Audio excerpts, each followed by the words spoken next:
Wij zeggen jou Jeroen in, waar ben jou? Ik ben Doeke. Ik ben Doeke van de Zee en ik ben hier als medewerker in het museum. Maar eigenlijk ben ik een oud viskersman.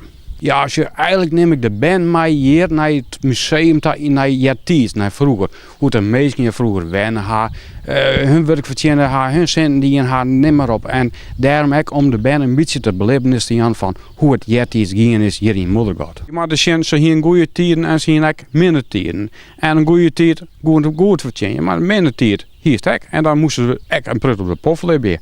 En in 1883 is er een grote ramp gebeurd. He. Toen weer er in één klap weer 83 mensen verdronken. En dat wie eigenlijk echt omdat ze te min centen hien. Ze liepen op de pof.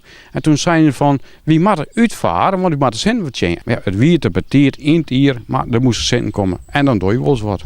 83 man binnen verdronken. Er weer een 66 weduwen, een 100 zandje wezen binnen achterbleven. En er was natuurlijk een hele grote impact hier ook in het dorp zelf.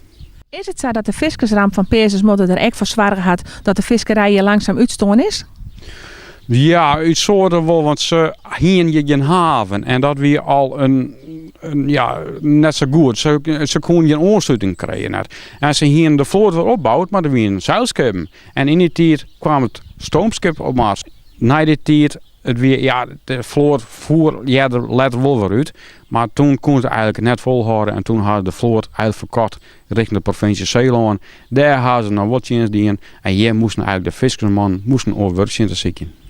En nu struinen je nog altijd rond in Peersens Moddergat in dit prachtige museum met Viskershuske. Wat doe je nou? Wat vertellen jou hier aan de band?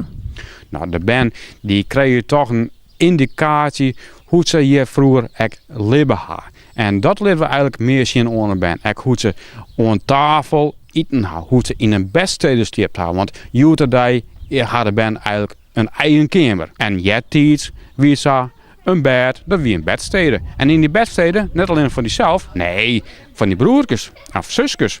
Daar rijden ze volgens mij 4 man tegelijk in. En dan kun je zien hoe de tijd vroeger is van toen naar nu. En dan denk de band wel eens even naar van, ja, het wie misschien toch net zo'n goede tijd in de tijd. Wat hebben we nou mooi?